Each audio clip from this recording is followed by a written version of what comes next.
On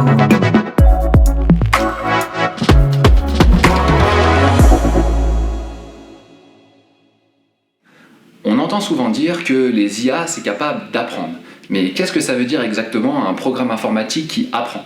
Eh ben, c'est pas juste une manière de parler ou un buzzword, c'est précisément ce qui fait toute la différence entre un programme de type intelligence artificielle et un programme conventionnel.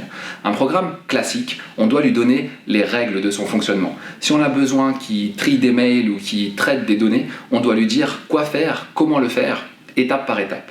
Une IA, ça ne fonctionne pas comme ça. On ne lui donne pas de règles. Au lieu de ça, on va lui donner des exemples de ce qu'elle doit faire et c'est elle qui va apprendre et qui va déduire les règles à partir d'exemples.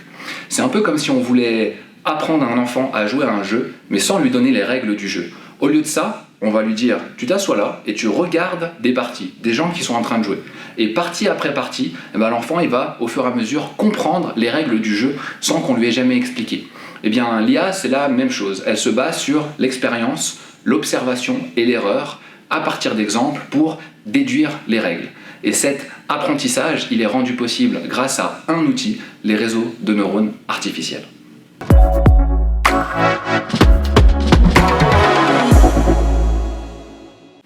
Pour recréer une forme d'apprentissage pour un programme informatique, les informaticiens et les mathématiciens se sont dit on va essayer de copier le fonctionnement du cerveau humain et comment le cerveau fait pour apprendre.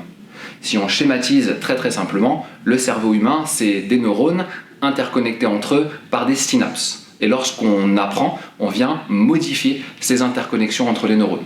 On crée des nouvelles connexions, on détruit des anciennes connexions, on renforce ou on affaiblit. Si on prend l'exemple d'un enfant qui apprend à reconnaître des animaux, comment ça se passe? La première étape, c'est l'image qui est vue depuis les yeux de l'enfant est envoyée via le nerf optique au cerveau. Cette information d'image est traitée par le réseau de neurones de l'enfant et en fonction des interconnexions neuronales et de ce que l'enfant a appris jusqu'à aujourd'hui, eh bien, il va conclure ceci est une poule, ceci est un lapin. Et à chaque fois qu'il va faire une erreur, en général les parents vont dire non, c'est pas une poule, c'est plutôt un ours, eh bien le cerveau va modifier les interconnexions neuronales pour que la prochaine fois l'enfant fasse mieux. L'apprentissage, ça passe par l'erreur et l'adaptation des interconnexions neuronales dans le cerveau. Eh bien, ce fonctionnement d'apprentissage, c'est exactement ce qu'on a essayé de copier avec les réseaux de neurones artificiels.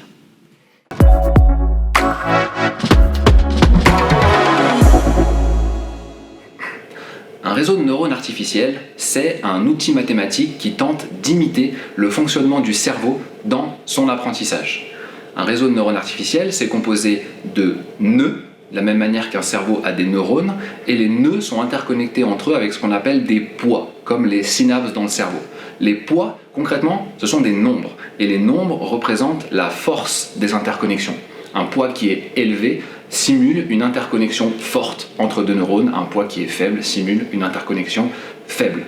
Et de la même manière qu'un cerveau, un réseau de neurones artificiels prend des valeurs en entrée et produit des valeurs en sortie qui dépendent des valeurs d'entrée et des poids.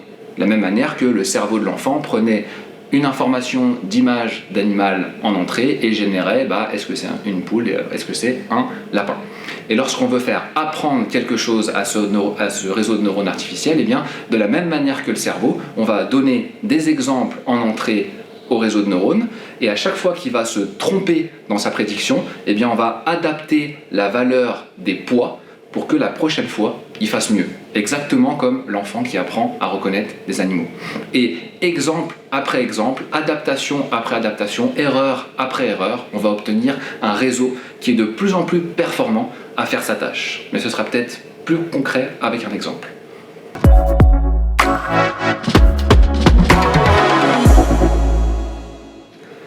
Pour illustrer, on va prendre l'exemple de l'apprentissage d'un réseau de neurones artificiels à reconnaître des chiffres manuscrits sur des images en noir et blanc.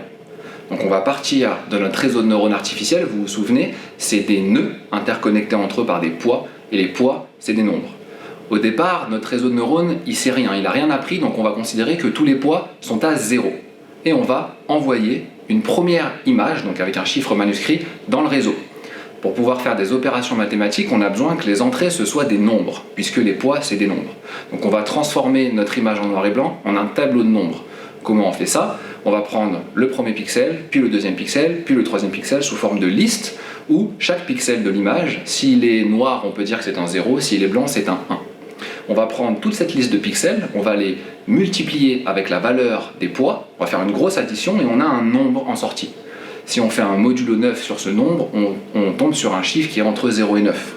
Donc on a une image en entrée et on a le modèle qui nous dit est-ce que c'était un 0, un 1, un 2 ou un 9.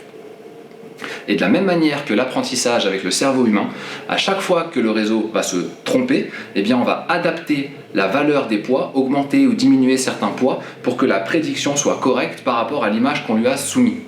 Et on va faire ça image après image. À chaque fois que le modèle va se tromper, on va corriger les poids. Comment on corrige les poids? Eh bien là, il y a des algorithmes mathématiques qui nous disent, en fonction de l'entrée et de l'erreur qu'on a fait, quel poids et comment il faut adapter. Et exemple après exemple, adaptation après adaptation, on obtient un réseau de neurones qui est de plus en plus performant à reconnaître des chiffres manuscrits sur des images. Et tout ça sans qu'on lui ait concrètement jamais expliqué en fait comment on reconnaît un 1, d'un 2, d'un 5. C'est uniquement à partir des exemples qu'il a compris et appris lui-même.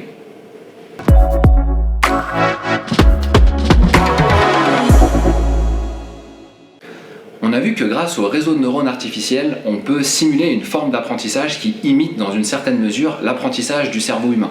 Grâce à un grand nombre d'exemples, on est capable d'entraîner ou d'apprendre à une IA à effectuer une tâche plus ou moins complexe sans jamais lui avoir expliqué concrètement comment effectuer cette tâche. C'est elle qui a déduit, appris à partir d'observations, d'erreurs et d'adaptations. Et c'est exactement cette même technique et méthode qui est utilisée dans les large language models et les IA génératives tels que ChatGPT. Mais là, vous vous demandez peut-être quel est le rapport entre ce réseau de neurones qui a appris à reconnaître une image manuscrite et ChatGPT qui est capable de comprendre, de raisonner et de parler. Eh bien, c'est exactement ce qu'on va voir dans la prochaine vidéo. On va expliquer comment les réseaux de neurones artificiels sont au cœur de ces nouvelles technologies. Alors, à très bientôt.